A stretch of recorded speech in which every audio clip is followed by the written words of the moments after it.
Yadav. Uniform civil code यानी UCC पर बड़ी खबर यह है कि आज लखनऊ में all India Muslim personal law board एक अहम बैठक करने जा रहा है और अब से कुछ देर के बाद में ये बैठक शुरू हो जाएगी।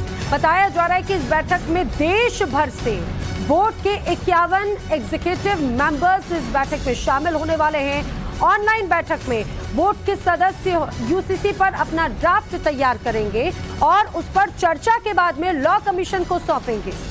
ये मीटिंग वर्चुअली होगी जिसमें सभी सदस्य अपने अपने घर से जुड़ेंगे। बोर्ड की तरफ से जो ड्राफ्ट तैयार होगा उसमें शरीयत के अहम हिस्सों का जिक्र किया जाएगा। कहा यह भी जा रहा है कि ड्राफ्ट के जरिए मुस्लिम पर्सनल लॉ बोर्ड सरकार को यह बताना चाहती है कि शरीयत के जरूरी हिस्सों से छेड़छाड़ मुस्लिम पक्ष को मंजूर नहीं है। खबर तो ये भी है कि all India Muslim personal law board की इस मीटिंग में यूसीसी के खिलाफ ज्यादा से ज्यादा संख्या में आवाज उठाने के लिए लोगों से अपील भी की गई है। एक देश एक विधान पर घमासान किस तरह से मचा हुआ है आपको बता दें। एक तरफ all India Muslim personal law board एक अहम बैठक कर रहा है। लगातार all India Muslim personal law board विरोध करता रहा है क्योंकि उनका ऐसा मानना है कि एक देश एक विधान के माध्यम से जब अगर यूसीसी लागू होगा तो काफी कुछ ऐसे अधिकार हैं जो उनसे छिन जाएंगे।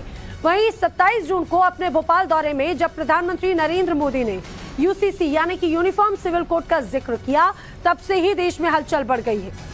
एक देश एक विधान के खिलाफ शुरू से विरोध में रहे सियासी दल और धार्मिक संगठनों के लोग अब खुलकर इसका विरोध करने लग गए हैं। 3 तस्वीरें आपको दिखा रहे हैं। लोगों से इसके विरोध में खड़े होने की appeal all India Muslim personal law board कर रहा है। हालांकि इसके बावजूद यूसीसी को देश में लागू करने की सरकार की तरफ से कोशिशें और भी ज्यादा तेज हो चुकी है। हाल ही में जो एक बड़ी बैठक हुई थी उसमें जो मसौदे पर चर्चा की गई है। दूसरी तरफ आप ये बात मान के चलिए आज ये बड़ी बैठक हो रही है। माना जा रहा है कि आगामी सत्र में यूसीसी के बिल को पेश किया जा सकता है। चर्चा तो लगातार की जा रही है। गौरव श्रीवास्तव ज्यादा जानकारी के साथ जुड़ रहे हैं। गौरव, 13 जून को जब ये बात कही गई थी कि जो भी इस ड्राफ्ट को लेकर अपने अपने सुझाव भेजें, तब all India Muslim personal law board की तरफ से लगातार विरोध तब भी किया जाता रहा। अब आज की होने वाली ये बड़ी बैठक किस मायनों में अहम हो जाती है यूसीसी के लिहाज से?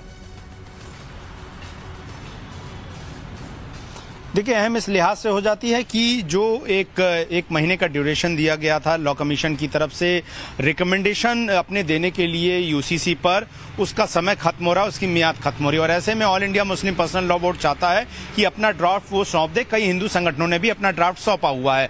कुल 250 सदस्य all India Muslim personal law board में है, लेकिन जो इनकी एग्जीक्यूटिव कमेटी है उसमें 51 सदस्य हैं और ये सभी 51 सदस्य वो हैं जो अलग अलग क्षेत्रों में जिनकी अपनी एक पहचान है राजनीतिक क्षेत्रों में, और खास करके जो लॉ का फील्ड है, जो कि कानून विशेषज्ञ हैं, वो इसमें रहेंगे।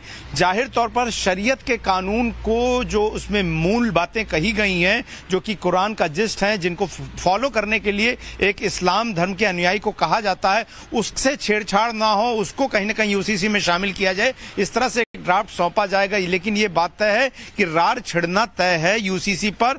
हालांकि लगातार जितने भी मुस्लिम संगठन है, चाहे all India Muslim personal law board हो, चाहे जमीयत उलेमा हिंद हो, उनका यह कहना है कि 2018 में जब लॉ कमीशन ने साफ साफ कह दिया था कि यूसीसी की कोई जरूरत नहीं है, तो फिर इस पूरे मामले को चुनाव के पहले खुद जब छेड़ा जा रहा और खुद प्रधानमंत्री मोदी जब इसको लेकर भोपाल में भाषण देते हैं तो जाहिर तौर पर इसकी गंभीरता को समझते हुए कि सरकार इसको लेकर संसद में बिल लेकर आ सकती है, सभी मुस्लिम संगठन अपनी तैयारी कर रहे हैं और यही वजह है कि अपना अपना ड्राफ्ट लेकर तैयार है। सवाल यह है कि जो पर्सनल लॉज हैं, क्योंकि ये समझ लेना जरूरी है कि जो यूसीसी है वो सिर्फ पर्सनल लॉज को टच करेगा, यानी कि आईपीसी और सीआरपीसी, यानी कि देश में जो आपराधिक कानून है वो देश में सभी के लिए समान है, लेकिन जो व्यक्तिगत कानून है, मसलन शादी से जुड़ा हुआ, उत्तराधिकारी से जुड़ा हुआ, गोद लेने से जुड़ा हुआ, जमीन संपत्ति से जुड़ा हुआ, वो सभी धर्मों का अलग है। अब ऐसे में मुस्लिमों को लगता है कि उनको जो इस्लाम धर्म में बातें कही गई हैं, जो कि उनको मानना अनिवार्य है, उनके साथ छेड़छाड़ ना, उनके अधिकार न छिन जाए।